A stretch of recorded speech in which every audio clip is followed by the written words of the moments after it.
and welcome to another episode of Living Room Wisdom, where your story is your glory.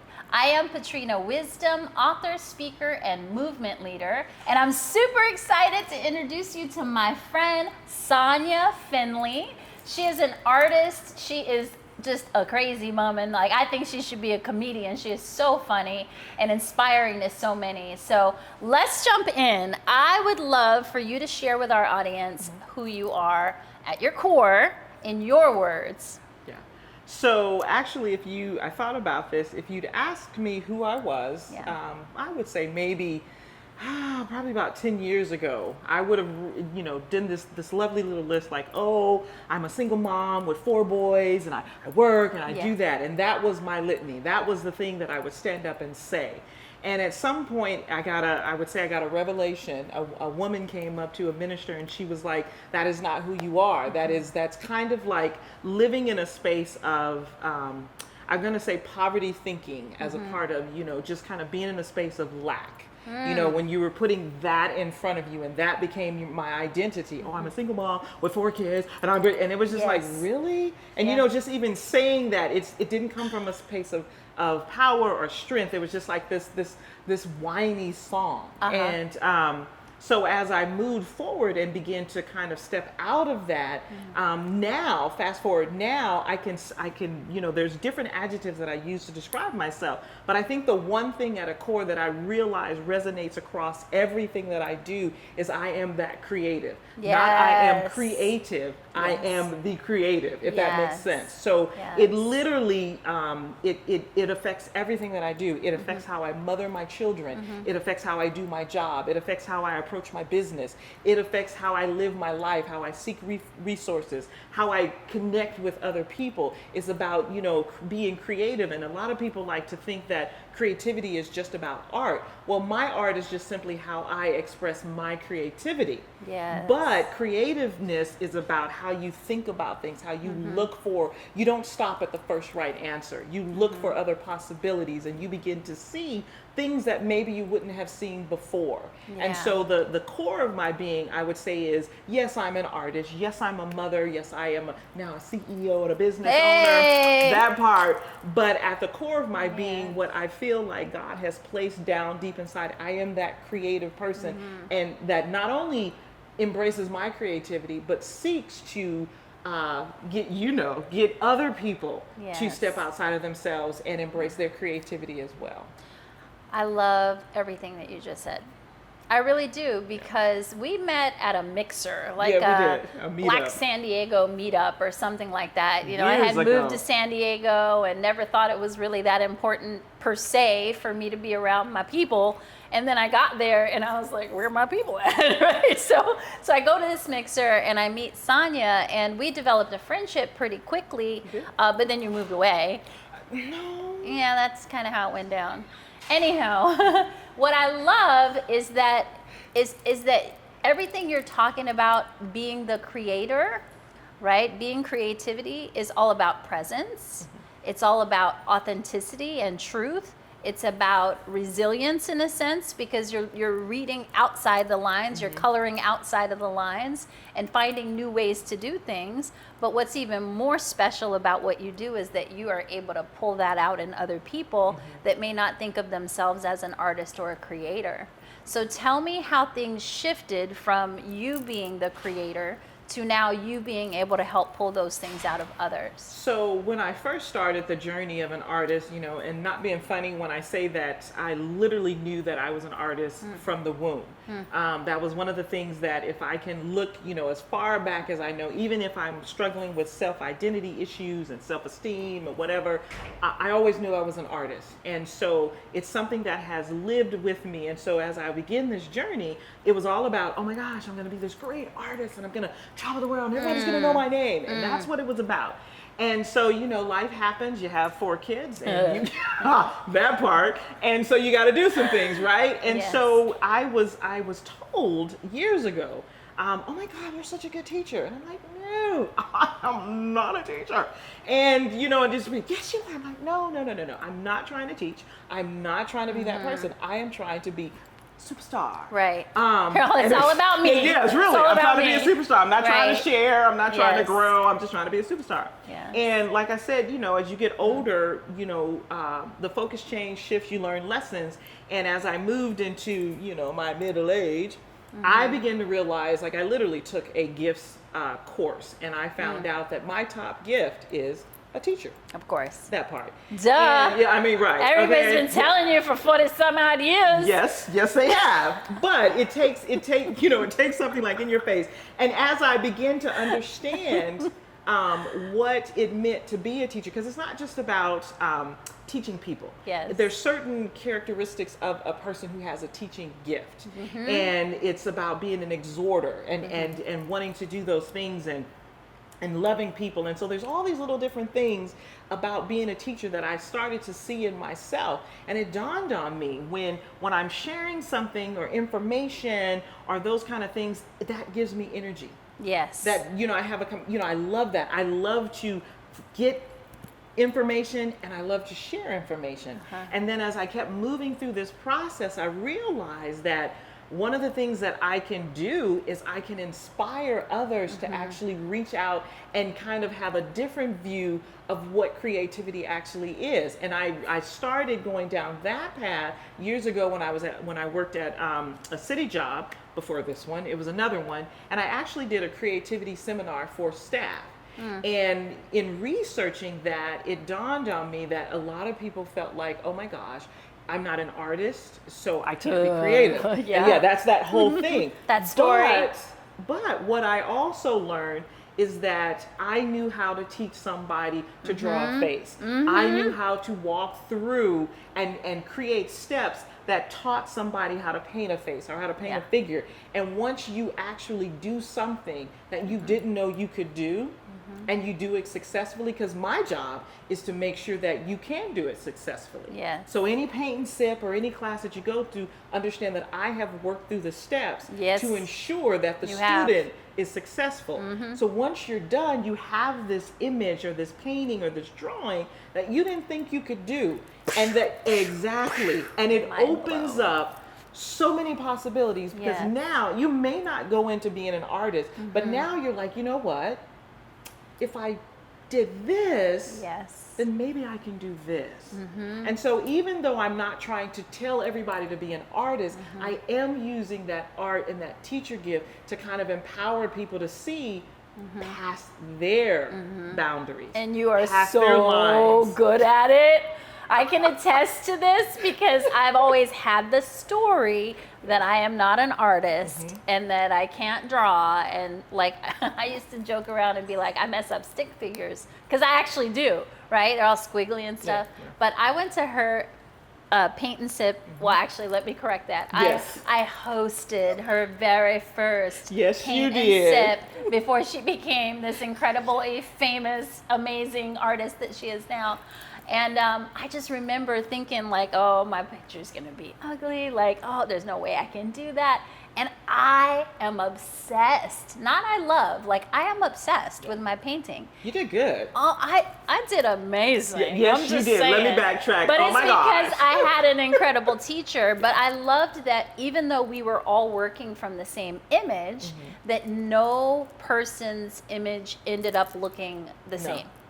Everybody's personality was able to shine through, and it was still the same fundamentals that were being taught. Yeah. So that's awesome. That's the thing that I like about doing that, because again, when you go to paint and sips or whatever, you're kind of coloring in the lines. And what I like and what I've gotten feedback is I literally tell people, whether I am teaching a group of women, a bunch of students, anybody, I'm saying, you know what? Here's the lesson plan. Or here's the plan. Here's the instructions. But you have the freedom to do it any way you want. You're the teacher I needed growing up. Because I'm always the kid that's like, I don't want to do it that way. I want to do it my way, right? And then I get in trouble. So. Well, the one thing about, like I said, the one thing about creativity, and I think a lot of us struggle with, there is more than one right answer. There are so many different ways even when I'm training on my, my current job, and I'm just training on a document management system, I'm letting them know there is more than one way to do anything. There's more than one right answer.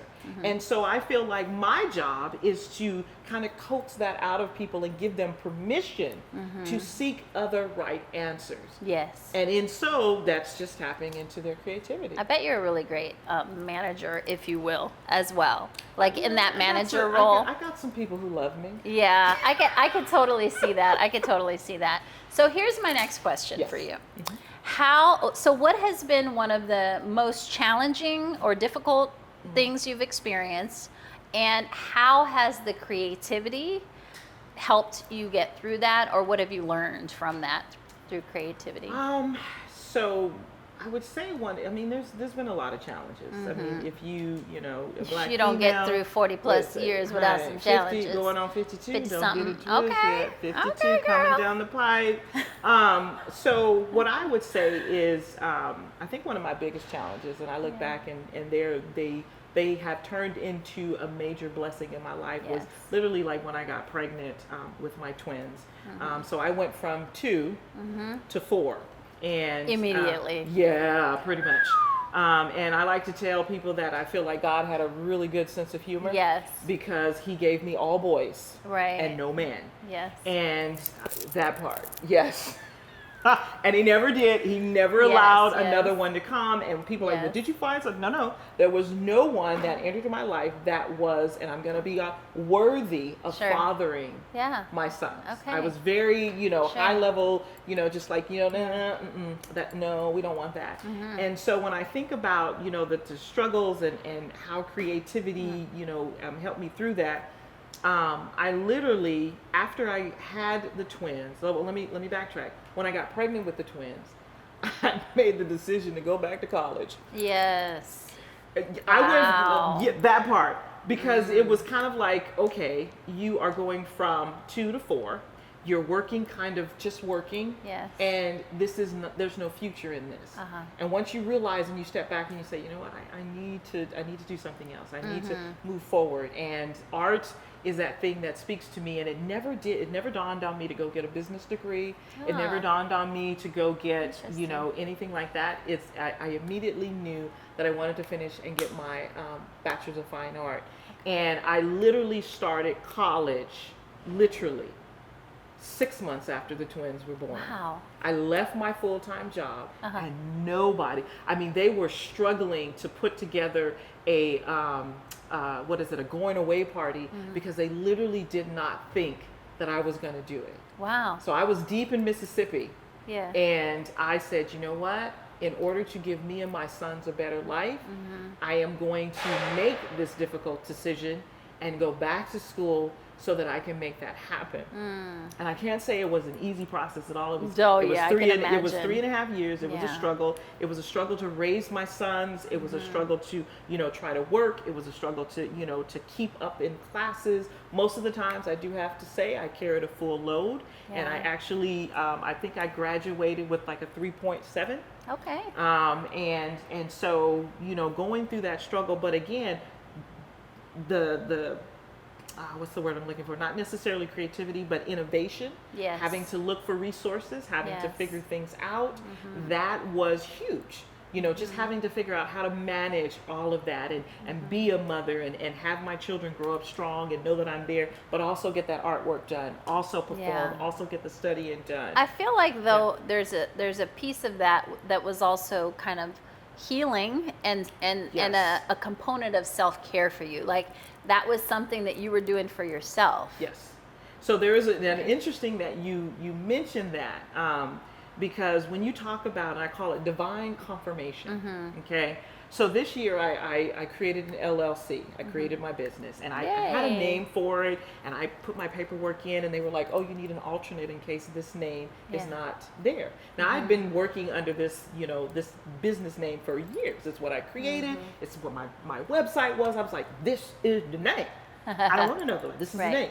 And so when they asked me for an alternate, I landed on Sonya Now, Sonny was the nickname that my, and bear with me because I'm going to get to the story, because you got to have the backstory first. So Sonny was a nickname that my oldest son gave me because he couldn't say Sonya. Okay. Okay, so, so at some point I navigated, using Sonny. And so I was like, well, I'll go with Sonny Creatives, my alternate, but this one is what I want. Yes. So when all my paperwork came back, guess what it said?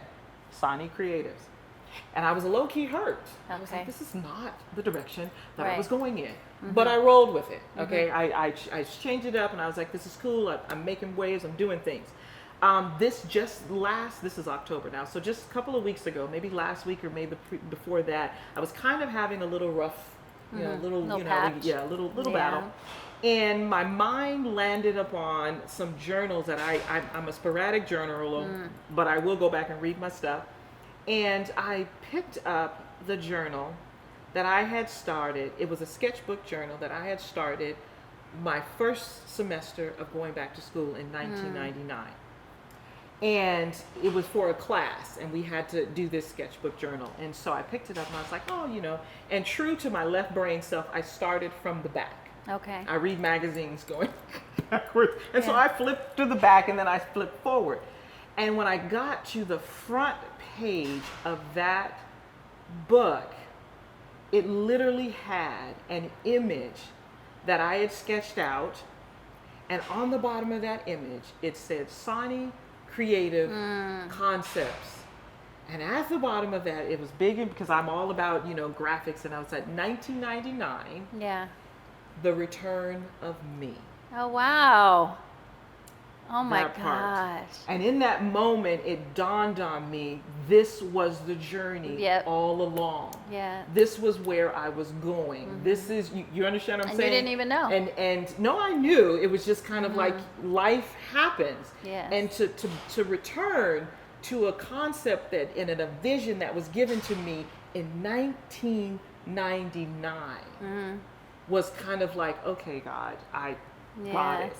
I got it. And literally at the bottom, when I'm saying the return of me, I talk to people now. I'm like, you know what? Everybody's looking at me going, oh my God, you're getting tattoos. you're piercing. I've got like piercings. I've been, you cut your hair, you dyed it blonde. And like, oh my God, you're changing. I'm like, no. I'm actually not changing. My outside is starting to reflect my inside. I am allowing myself to be who I am fundamentally. Hence the name of the show. Permissions to shine. I love it. I'm giving myself freedom and permission to be who I am fundamentally. I love it. I love it that everything came full circle. Yeah. I truly believe that we know who we are, right, when we're younger, and then as we go through life and we have experiences and people kind of throw up all their expectations and their, and what they think you should be. comparing ourselves to other people. Right. Yeah. And sometimes it does take 30, 40 years, 50 years to come back around to rediscover and give yourself permission to be you. And that's what my Badass Bodacious Life movement is all about. So how perfect, because I did not know that story. It's incredibly recent. It's just like right here. Yes. But it's in line with how things work, how he moves things. He gives you what you need when you need it, because who'd have thunk that I would need to tell that story? Right. Who'd have thunk that I would, 1999. Someone needed to hear that story. My twins are 22 years old. Yes. That's 22 years ago. Yeah. The concept was already there. Yeah. I completely forgot about it. But it came around and reminded me, who am I? Who are you? This is who you are. This is where you were supposed to go. Yeah. Wow, that's beautiful. Thank you so much. I love it. I knew this was going to be good, but I'm just like all fired up and excited and hot over here, like wanting to go paint some pictures. It's time to do another one. It definitely is. Yeah. So for those of you who might be in the Escondido, San Diego area, Sonya has an incredible art show coming up, right? It's actually more than an art show, so maybe I should let you say what it is. It's first and foremost, it is an art show. It's art show reception. We're going to have a spoken word poet there. And then a young lady who is like a fantastic soloist. I mean, she's one of those people, she can sing the ABCs. Sweet. And you want to hear more. Yes. But again, in all things, Yes. because if you register, you get a nice VIP pack. But in all things, it's always some intention. It's always intentional. The name of the show is Permissions to Shine. And so all of the images, all of what you're getting in the VIP pack is all about, honestly, empowering the viewer, the receiver, to kind of embrace their own permission, or give themselves their permission, empowering them to shine, to encompass their space and be who they are fundamentally. So yes, am I showing my artwork? Yeah, of course. But I'm using it again, so that when you leave, when you're there, it's more than just, oh my gosh, I saw pretty pictures. Right. I got it's an experience. Message. And that's what I'm trying to create. And when you're speaking, I'm like, you're a transformational artist. Yeah. Is really what you are. And I felt it. I've experienced it, and I've seen you grow since from afar. Because this is actually our first time being in each other's space in a while. I came to your birthday, but that's like almost 2 years ago, right? Yeah, you're right. Yeah, it's been a while. But from afar, I've been able to watch your evolution, your growth, your coming out, if you will, right? I'm coming out. Hey. And I love it, because that's what I'm here for all of it. That's what I'm all about. So thank you so much for coming and for sharing. And definitely seek out Sonya Finley on socials and follow her, because her journey is just going to continue to ascend. And I'm going to be there for all of it. I'm going to be there cheering her on, right? So again, thank you for tuning in to this episode of Living Room Wisdom. Make sure that you subscribe to my YouTube channel and check back weekly for new interviews with inspiring and beautiful women just like Sonya. Bye-bye.